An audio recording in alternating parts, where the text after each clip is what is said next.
Hi everyone, welcome to my channel MS Teaching. I am here with the MCQs of 11th class biology and the chapter is, as you can see, plant growth and seed germination. So let's start with the first question. What is the first step in seed germination? Breaking the seed coat, imbibition of water, formation of roots या formation of shoot? तो right answer is imbibition of water. Second question, what is the first visual sign of seed germination? दोनों questions ध्यान से देखने, थोड़ा सा difference है. पहला था first step in seed germination, दूसरा क्वेश्चन है first visual sign of seed germination. That is options हैं emergence of radical, emergence of plumule, imbibition of water या none of these.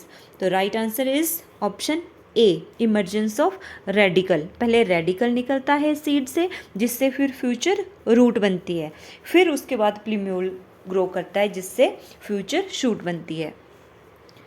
Question number third, the germination in which cotyledons come out of the soil along with enclosed plumule is known as.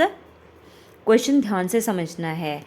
क्या बोलते हैं उस germination को जिसमें प्लिम्यूल के साथ साथ कॉटिलीडन्स भी बाहर निकल जाते हैं इन सीड से? ये मान लो आपका सीड है, ये जर्मिनेट किया, ये पहले क्या निकला? रेडिकल. फिर यहाँ पे क्या होता है, जब ये इसका प्लिम्यूल निकलता है तो उसके साथ यहाँ जैसे आप देखते हो कॉटिलीडन्स भी निकल जाते हैं सीड के. तो उसको क्या बोलते हैं उस जर्मिनेशन को? ऑप्शंस हैं हमारे पास, हाइपोजियल जर्मिनेशन, एपीजियल जर्मिनेशन, वीबीपेरी या नन ऑफ दिस. तो राइट आंसर है आपका ऑप्शन बी, उसको बोलते हैं एपीजियल जर्मिनेशन, जिसमें प्लिम्यूल के साथ साथ सीड के कॉटिलीडन्स भी बाहर निकल जाते हैं. Option B is right answer. और पहला है हमारा हाइपोजियल जर्मिनेशन. हाइपोजियल जर्मिनेशन वो होती है जिसमें जो रेडिकल और कॉटिलीडन्स हैं वो सॉइल के अंदर ही रहते हैं, बाहर सिर्फ प्लिम्यूल ही निकलता है. साथ में मैंने इनके एग्जाम्पल भी लिख दी हैं, क्योंकि एग्जाम्पल आने के भी चांसेस रहते हैं कुछ एग्ज़ाम्स में.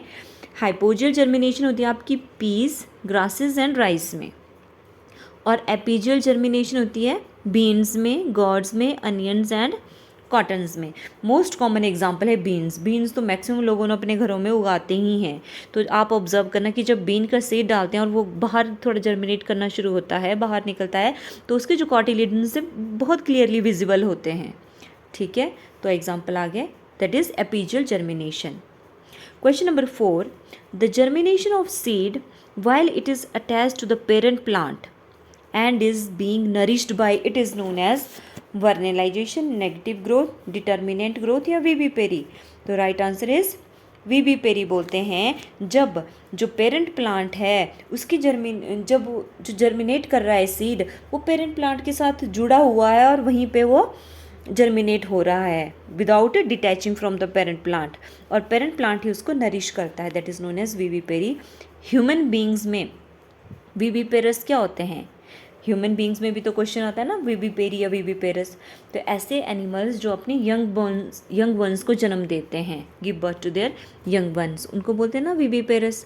अपनी बॉडी में ही उनकी कुछ टाइम तक उनकी ग्रोथ होने देते हैं, फिर उनको पैदा करते हैं. वैसे ही प्लांट्स में भी वीबीपेरी हुआ कि जो सीड है वो पेरेंट प्लांट के साथ ही अटैच होकर जर्मिनेट करेगा और उसी से नरिशमेंट लेगा. Question number 5, auxanometer is use to measure growth in length, growth in breadth, pest population या बोथ ए एंड बी. तो right answer is growth in length को मेजर करता है auxanometer. Question number 6, maximum growth occurs in lag phase, exponential phase, senescent phase या stationary phase. तो maximum growth होती है आपकी एक्सपोनेंशियल फेज के दौरान. Question number 7, ethylene is connected with aerobic respiration, climacteric respiration, anaerobic respiration या fermentation. Ethylene जो है एक गैसियस हार्मोन है and it is connected with climacteric respiration. अब ये जो क्लाइमैट्रिक रेस्पिरेशन होती है, ये होता क्या है कि sudden rise in rate of respiration एकदम से इंक्रीज हो जाता है, और ये होता है कब है? During ripening of certain fruits. तो उस टाइम पे वहाँ पे क्या होता है? इथाइलिन की कंसनट्रेशन वहाँ पे बढ़ जाती है. Question number 8, which of the following is cytokinin? Cytokinin is the type of hormone, growth hormone है, which helps in cell division. तो कौन सा इनमें से सेल साइटोकाइनिन है? फाइटोक्रोम, ल्यूसिन, इथाइलिन या जियाटिन? तो right answer is your option D, zeatin is a growth hormone. और कौन सी फैमिली को बिलोंग करता है ये? साइटोकाइनिन को। साइटोकाइनिन जो है ये एक, जियाटिन जो है ये एक नेचुरल साइटोकाइनिन हार्मोन का टाइप है, जो कि बहुत, जो कोकोनट मिल्क है उसमें ये बहुत ज़्यादा अमाउंट में होता है। तो दो तरह से आ सकता है कि कोकोनट में कौन सा हार्मोन होता है, साइटोकाइनिन भी हो सकता है, और अगर और ज़्यादा डिटेल में दिया हो कि कौन सा साइटोकाइनिन होता है जी, that is your zeatin. Question number 9, which one prevents premature fall of fruits?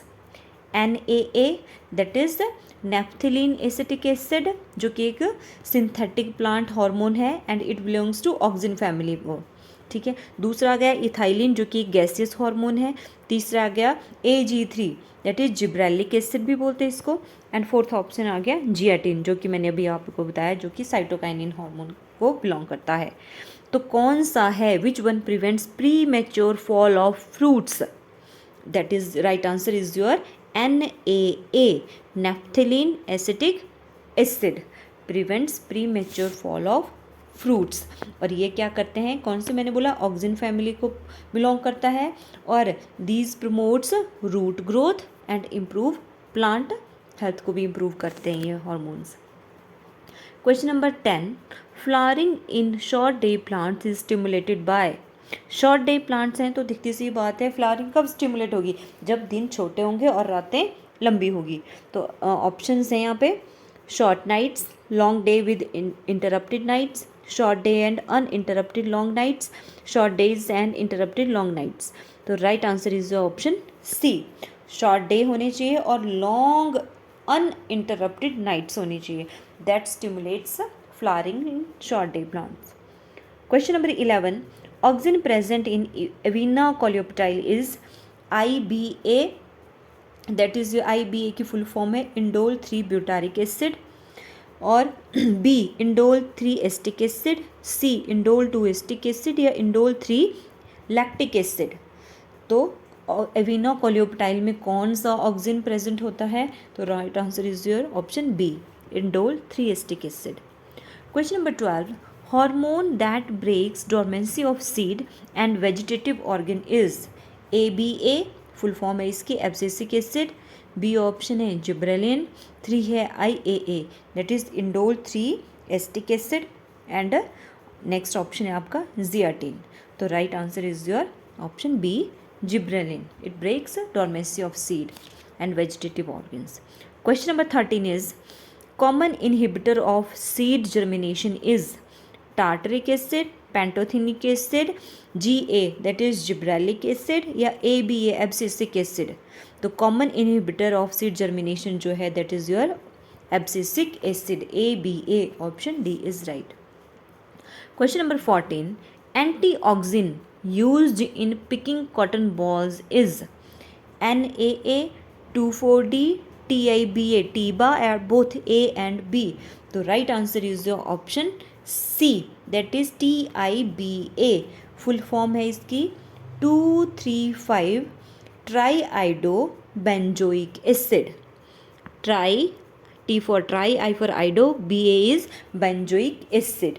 तो ये क्या है? It is antiauxin used in picking cotton bolls. NAA क्या है आपका? That is naphthalene acetic acid. And 2,4-D क्या है? Two four dichlorophenoxy acetic acid. तो फुल फॉर्म्स भी आपने याद रखनी है। Question number 15, pruning of plants promote branching due to sensitisation of axillary bud by? Options हैं IAA, इथाइलिन, जिब्रेलिन या साइटोकाइनिन। तो right answer is your option A, that is IAA, indole 3 acetic acid, ठीक है। Next is question number 16, auxin promotes apical dominance, cambial activity, cell growth या all of these? तो right answer is your option D, auxin के सारे function हैं। Question number 17, leaf fall occurs due to increase in concentration of cytokinin, auxin, gibberellin या abscisic acid? तो right answer is your option D, abscisic acid. जब बढ़ जाता है तो लीफ फॉल होता है। Question number 18, which hormone is not translocated? Ethylene, cytokinin, gibberellin या ऑक्सिन? तो right answer is your ethylene. ये जाइलम या फ्लोएम की थ्रू इसकी ट्रांसलोकेशन नहीं होती है। ये एक गैसियस हार्मोन है और ये डिफ्यूज़न से मूव करता है, और मोस्टली जहाँ पे इसकी कंजप्शन होनी होती है ये उसके आसपास ही इसकी प्रोडक्शन भी होती है। Question number 19, which one is the herbicide? Herbicide जो हर्ब्स को किल करने के लिए यूज़ होते हैं। तो IAA, NAA, GA3 या 2,4-D? तो राइट आंसर है आपका 2,4-D is a herbicide, that is two four dichlorophenoxyacetic acid. Question number 20, which of the following is a short day plant? Wheat, barley, dahlia या लार्कस्पर? तो right answer is your dahlia is the short day plant. Question number 21, which one is not an effect of auxin? Tropical movement, bolting, parthenocarpy या apical dominance? Question number 21 का जो सही answer है that is bolting. Bolting is not an effect of auxin. अब ये bolting होता क्या है? बोल्टिंग होता है कि जब प्लांट्स में प्रीमेच्योरली ही फ्लावरिंग हो जाती है, that is known as bolting. तो बोल्टिंग जो है ऑक्सिन की वजह से नहीं होती है। तो ऑक्सिन करता क्या है? सबसे इम्पॉर्टेंट तो इसका एपिकल डोमिनेंस होता है, ठीक है। पार्थिनोकार्पी प्रोड्यूस करता है, दैट इज़ पार्थिनोकार्पी क्या होता है? Production of fruits without fertilization, वो भी ऑक्सिन की वजह से होती है। एंड ट्रॉपिकल मूवमेंट्स भी ऑक्सिन की वजह से होती है, ठीक है। तो right answer is bolting. Question number 22, auxins are mostly produced in shoots, root, meristematic region of stem या लीफ बर्ड्स? तो right answer is your meristematic region of the stem में ऑक्सिन ज़्यादा होते हैं। Question number 23, natural plant hormones isolated from corn kernel और coconut milk is? अब coconut milk की बात मैंने पहले भी आपको बताया था, तो ऑप्शंस देखते हैं। फ्लोरिजन, GA3, ऑक्सिन या जियाटिन? तो राइट आंसर है आपका zeatin, which is a type of cytokinin. It is isolated from corn kernels और कोकोनट मिल्क में ये प्रेजेंट होता है। Question number 24, beta vulgaris is SDP, that is short day plant, LDP long day plant, DNP या IDP?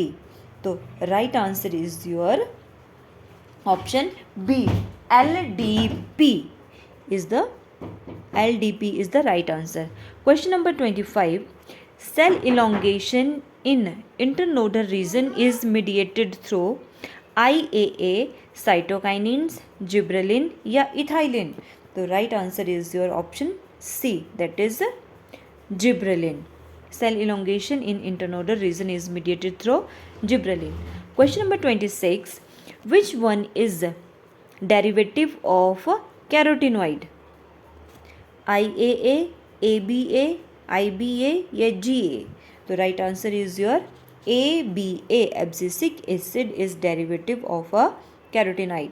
Question number 27, hormone antagonistic to gibberellin is IAA, ABA, zeatin या ethylene? तो right answer है इसका भी आपका abscisic acid जो है it works as it is antagonistic to gibberellin के विरुद्ध ये काम करता है। Question number 28, vernalization stimulates flowering in carrot, ginger, जिमिकन या टर्मरिक? तो वर्नेलाइजेशन कैरेट में फ्लावरिंग स्टिमुलेट करता है। What is vernalisation? क्या होता है कि प्रोलॉन्ग्ड कोल्ड टेम्परेचर ट्रीटमेंट देंगे हम फ्लावरिंग के लिए, that is known as vernalization. Question number 29, importance of day length in flowering was first shown in tobacco, cotton, petunia या लेमना? तो राइट आंसर जो है आपका है tobacco, option A is right. Question number 30, natural cytokinins are synthesized in tissues for differentiating, senescent, dividing या storing food? तो तो right answer जो है दैट इज़ ऑप्शन सी।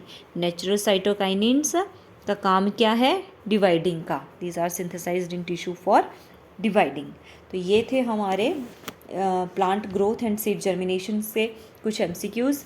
अगर आपको मेरा वीडियो अच्छा लगा है then please subscribe my channel MS teaching. Thanks for watching.